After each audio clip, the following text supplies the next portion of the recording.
the login information, so if it ever logs me out, I'm screwed. That's hilarious.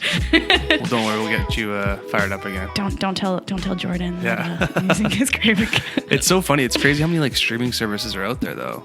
I know. It's like how do you choose? That's almost why I'm like, fuck it. I'm not doing anything. I'm just streaming all my shit. Yeah. It's like weird though, right? There's like Apple. There's I guess it's good for us though, as actors, that there's so many streaming services, because that means that there's more content and more platforms being put out for us to do work in, right? Totally. No, I ain't complaining. But as a consumer, it's kind of fucking annoying, because then you have to spend so much money on so many different streaming services. Yeah, as a consumer, there's definitely a lot of there's just like, did you hear about that new show? And it's like you have to like pay that money to get it. Mm-hmm. Honestly, in my opinion, the best ones are Netflix and Crave. Yeah. If I'm gonna be honest. Yeah, I agree. Have you watched any shows on Crave? Like on HBO and stuff? I actually started watching Seinfeld for the first time. I'd never What? seen. I know, right? You just got into Seinfeld? I just started the first season. Whoa, that's crazy. Yeah. That's like a. It's really fucking good. But I feel like I relate to it. I wouldn't have related to it until I was single in the city. So I'm watching it at the right time. Yeah, you're right. Yeah. Elaine is me, you know? Yeah. Yeah. But before, when I was like living that married life, there are other shows that kind of resonated with me. But now this definitely. Like I'm watching it at the right time. What was one that resonated when you were married? Like Big Little Lies. Maybe that show more, because it's about being married and bored and married and bored. I'm not gonna. Are you trying to pull that? What's going on with that mic here? Let me help you out. Okay,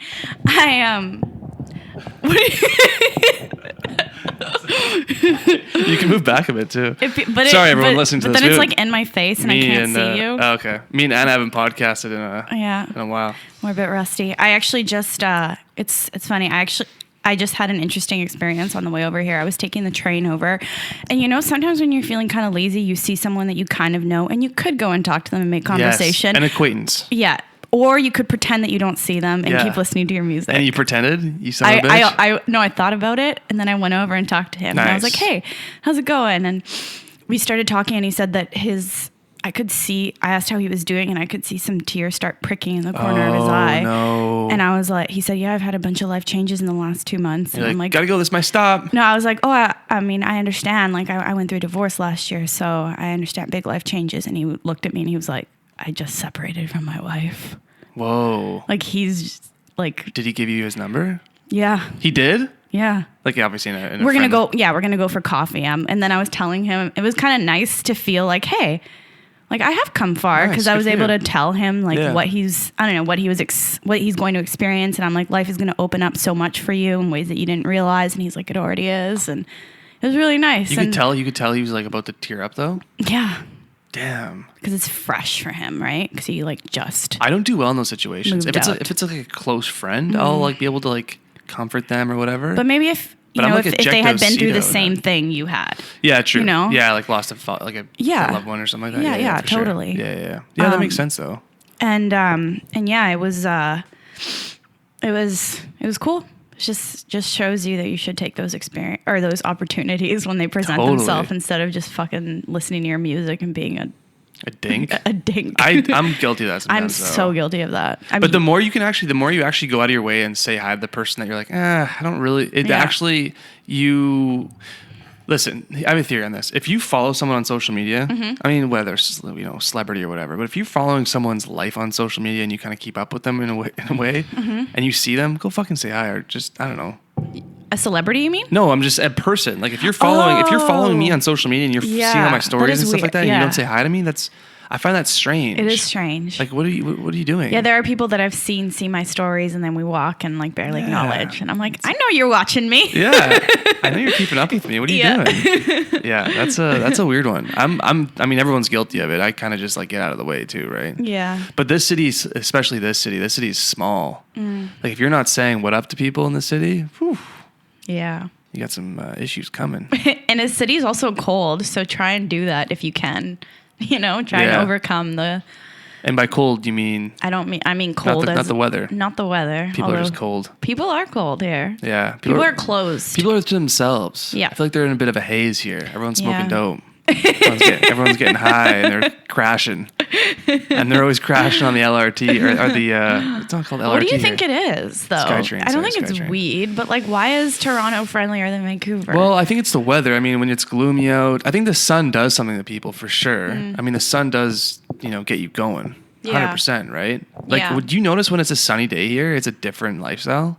Yes. Like, it's almost like you went on a vacation. Like, when it's gloomy for 5 or 6 days in a row and then you have a sunny day out of nowhere, it's fucking like night and day. And everybody, too. And everyone feels it. Everyone's like, hey, what's up? You're like, I don't really know you, but all right. Yeah. I even find it with my clients at work. They're same. So much more. Yeah, they're so much happier. And if I like fuck up or something, they're not going to like be on my ass as much. Yeah, it's so nice. Yeah. How's the auditions been for you lately? I've been auditioning like 2 or 3 times a week, which is fine. I mean, I'd like to have Zach numbers. Yeah. How often are you auditioning? Lately it's been like a couple a day. Shit. Yeah. I just had a biggest one I've had. Which was what's crazy is I finally felt like the training that I've been training for in acting finally paid off. And what I mean by that is like you get like a couple pages, you do your work in class and you do that consistently throughout months or whatever it is. But you only go out for like one. Well, I mean, I'm talking for myself. I've been only going out for like 1-liners or 2-liners. I'm like, why am I preparing so much in class and I'm only going out for these like shitty little roles? And now I'm like, oh, the class actually makes sense for what I was doing. Like, it's paying off. What's funny is I have the opposite. I like never go for 1-liners. Never? No. Like, I've gone for like 1 or 2 1-liners. Right. I always go for those types of scenes that we have in class because I'm Latina. Yeah. Yeah. And I know that's why. They're always Latina. Really? Roles. Yeah. You're going out for a lot of Latina roles? Yeah. Nothing wrong with that. Yeah. I feel like you have priority over white women. But then I see, I don't know. I'm in a weird spot though, because I go into the audition room and everyone is more Latina than me and even speaks Latina. And I'm like, if they speaks want Latina? Like speaks with like a Latina accent a little bit, you know? People thought you were talking Spanish there for a second. Oh yeah, speaking. She also speaks Spanish though. Yeah. Yes. She speaks Latina. Yeah. Hola. Spanglish. It's getting racist. I give you a pass. Okay, cool. Thank you. From all, because I represent all Latino people, right? Obviously. Appreciate it. Muchas gracias. Yeah. So, I go into the audition room and everybody is more Latina than me, and I'm like super whitewashed because I moved when I was 5, and. Can't you turn on the accent though? I can't. Come on. I don't know how to. I can't. Give it a shot. I don't know what you want me to. I can't. If you want a Southern accent, I can do that. Oh just fine. Wow. Damn, you're in the wrong body for that one, I think. Yeah. Yeah, that sucks. I know.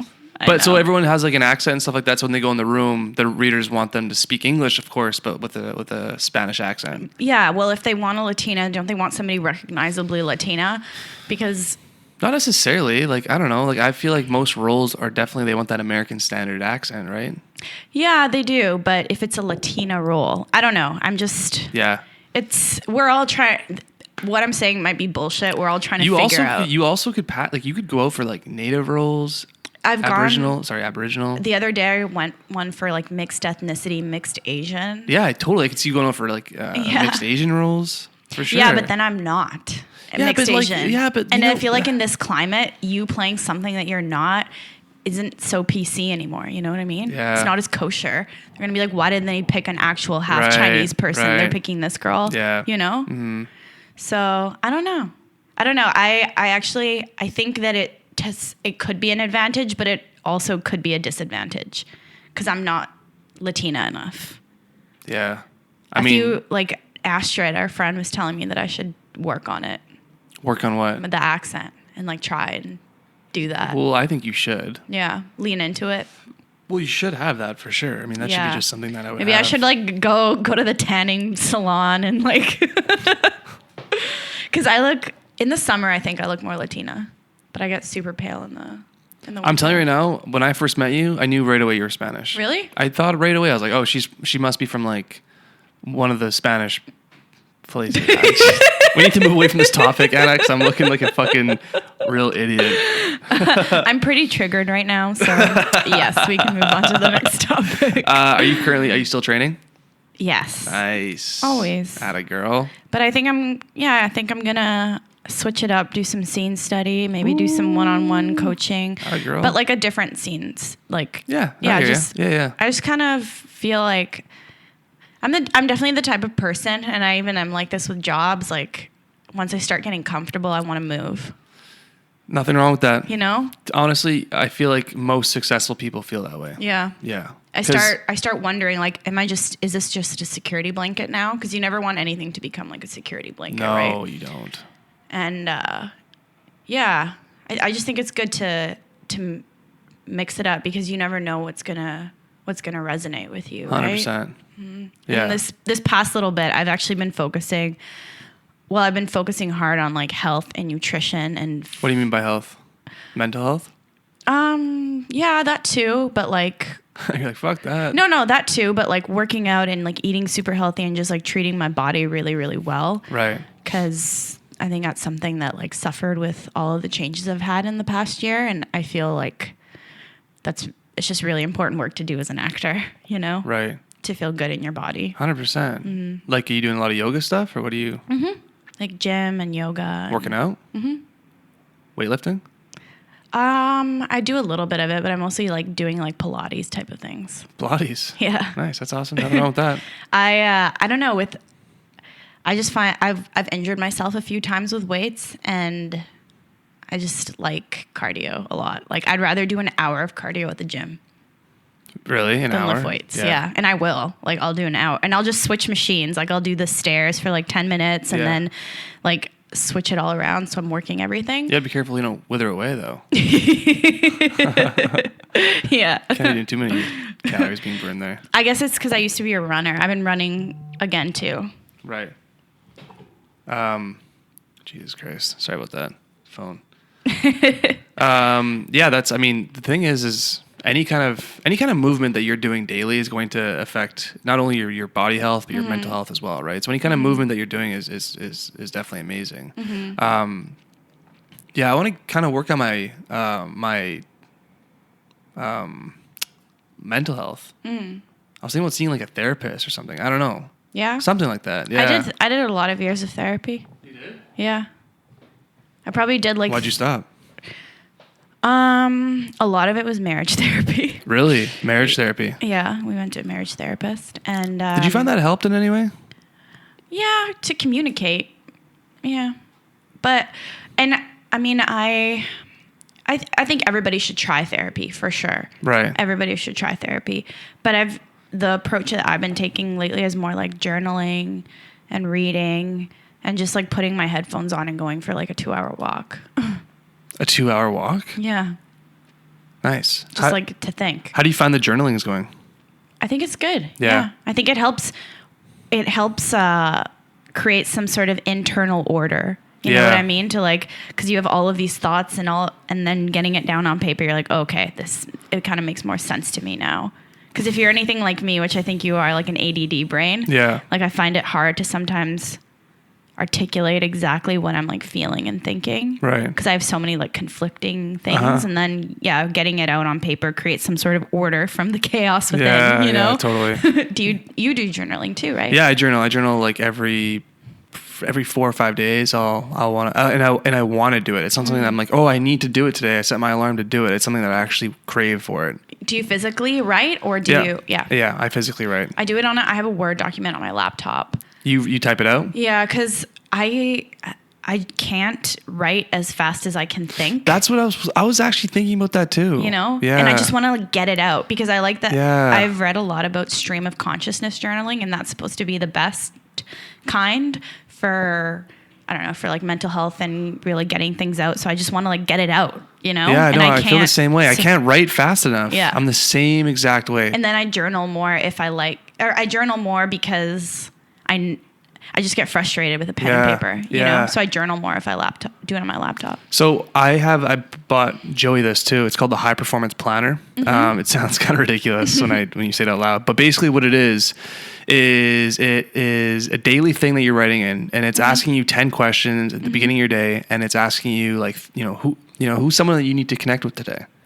It's asking you a lot of these questions, and at the end of the night, you're rating yourself. Cool. How was your clarity? How was your energy? How was your productivity? Your necessity? Yeah. Did you feel like you were like meant to be alive in this world today? Like, and you kind of score yourself every day, and then every 7 days at the end of the week, you get a weekly review.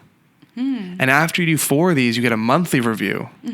And what it does is it actually keeps you on track, but it's not even just about like keeping track of your daily stuff and like, oh, I need to complete tasks. It's not just always about tasks. It's about maybe connecting with someone. Did you call your mom today? Who's someone that you need to get a gift for? It's fucking sweet. Cool. Yeah. So it just prompts you. It just makes you a better human being. Nice. And it's fucking sweet. So I want one. Yeah. So that's kind of taken away from my journaling experience. I mean, it's kind of the same. Yeah. Kind of the same thing. But I think stream of consciousness journaling That's different. That's what I was saying. Helpful. So I have both. So I have journaling, and then I have this planner thing, and they are different things. Yeah. What prompted you to want to like do all these things, and you're thinking more about mental health in general? Mental health in general, or the high performance planner thing? Yeah, all of it. The mental health thing is something that I've kind of. I don't know, man. I had a weird kind of breakup, I guess, and honestly, I don't want to get too deep about this on the podcast, but I think like one thing was like when my dad passed away, I think that I met my ex-girlfriend at the time and I got a dog with her, and I think that was kind of like covering up, and I was kind of using that for covering up my dad's passing and stuff like that. And now that's kind of me and her, we ended. We're still really good friends, obviously. We have a dog together, great dog. Now that's passed and I'm in a new relationship, for some reason, those there's just certain kind of images that I have that I can't let go. It's a weird thing. I know. I understand if that was like the grounding that helped you during a difficult time. Yeah. It makes sense that it would be hard for you to let go of that for sure. Yeah. I can't fully relate, but when part of the reason it was really hard for me to leave my marriage was because that I had a really fucked up childhood, and my marriage gave me my relationship with David, even though I wasn't like, we didn't have those in love feelings at the end of it. It was a source of grounding for me, a huge source of grounding for me. And I didn't know where I would find that outside of the relationship. Right. And now I'm finding that within myself.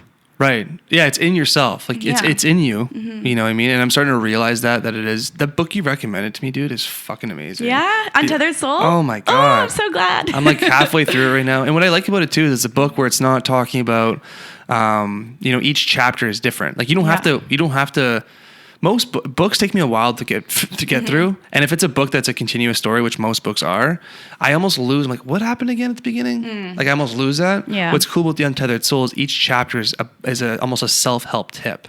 It's like a different book almost. And yeah. I find that it just clicked for me. Yeah. And I felt like a lot of the things that I was like holding on to, you can just kind of relax and let go. I like the image that they talk, like letting things pass through you.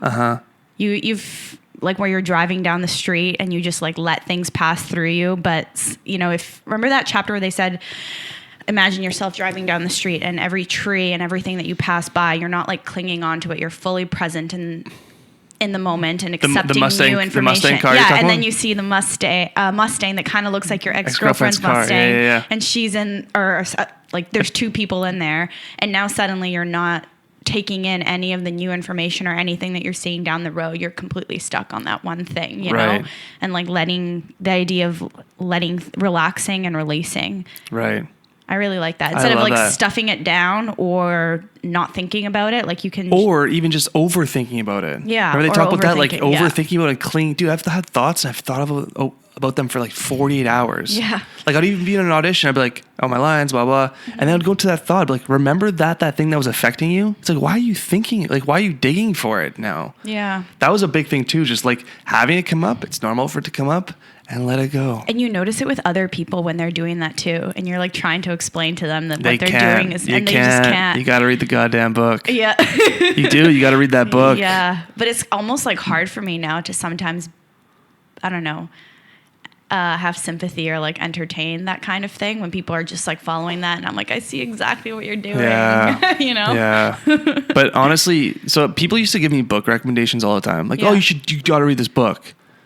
And I'd be like, yeah, for sure. And I would be like, in my back of my head, I'm like, no, I'm not reading that book. Like, I don't care, right? Mm-hmm. Like, I'll just listen to podcasts. Ever since I read that book, I actually write down people's recommendations of books. I'm like, oh, what is, why? Okay, cool. I'll definitely read that. Because I want to know why they, you know what I mean? Because I can't recommend The Untethered Soul enough to people. Right? Like, if you are anyone... If you're a human being, read that fucking book. It doesn't matter whatever it is you're trying to do. That book, it will change your life. Fuck yeah. Yeah, so... What stuck out to you? Like, what do you love about it? Well, I'm only halfway through it. Yeah. But I think one thing that stuck out to me was the consciousness of those thoughts that you're having, whether they're negative or positive thoughts. It's your consciousness thinking about that, right? Mm-hmm. And sometimes, like, it's a person. I almost see it as a person inside your brain. They said the room, like, imagine the voice in your head as like a roommate. It's a roommate, exactly. Yeah. It's another person in your head giving you these fake thoughts. It's like, how are you actually feeling in your heart? Yeah. Like, how are you feeling about things? And don't think about it in a way where your voice in your head's talking to you. How are you feeling? Just it should be nonverbal. It should be nonverbal. You should not have someone speaking to you. Yeah. And you almost like fixate on those kind of things. Like you'll see, for example, I'll see a person and then I'll trip. Let's say you stub your toe in the street and like, cause sometimes the one part of the, sidewalk is higher than the other and you trip and you're like, fucking bitch. Like I get kind of pissed. Yeah. And then I'll see something and it'll kind of piss me off. I'm like, why is that person stopping in the middle of the road like that? Like just pull in, you fucking idiot. And like that voice that is like saying out loud is the consciousness. It's the roommate.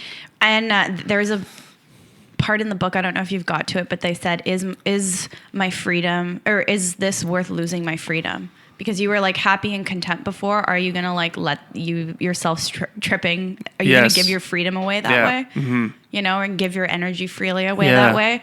So I don't know. I've had things happen and I've even had friends be like, why don't you like follow up on that or like do something about that? And I'm like, cause I'd rather just like let it wash over me and move forward. Right. I don't need to like go back. Yeah. Right? Yeah, I know. I totally agree. Yeah. It's crazy. But yeah, no, I definitely working on the mental health is something that I didn't really realize was a thing that I needed. Mm-hmm. And I can't almost express it more to just do mental health as well as your health. Overall health, take care of that for sure. But overall, mental health is something that's overlooked. Has to be, both of those things have to be your number one priority because nothing else that you do in your life is going to be as effective. I agree. Right? Yeah, I agree. I say we wrap this mother son of a gun up. Yeah. Mother son of a gun. Did you like that one? Mother son of a gun. Cool. Well, thanks for listening, guys. Appreciate it. Sorry we haven't had an episode out in a while, but also not sorry. Yeah. We're doing us. We're doing us. We're doing our thing.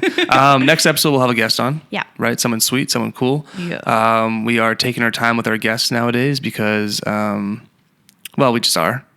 Finding interesting people. Yeah, we just want to make sure that there's like a reason that resonates with us for having a person on. Yeah, for sure. We're trying to be more intentional. We're trying to, not to say that our guests that we haven't had on are amazing. No. All the guests we've had on are amazing. But I mean, we have also gone through a pool of people that we know too. So I mean, it takes a little while, right? Yeah, it takes a little while. And we're enjoying the show. The show is, something that we enjoy doing. I love meeting new people. I realized that like this month we haven't had someone on and I was like, fuck, I haven't, because I use this podcast a lot to meet a lot of new people in the city. Yeah. Right. I think the same with you. Yeah. I mean, you bring them on and stuff and it's kind of just cool to get to know them. Yeah. But I even fucking just like talking to you. Yeah. I love this. It's a dial. How often do you have conversation that you're dialed in this much? You can't. You have fucking headphones on. Yeah. I know every word you're saying, every word that you trip up on, or everything that you're, whatever it is. It's good. I feel like this is like therapy a little bit. And it makes you a better conversationalist.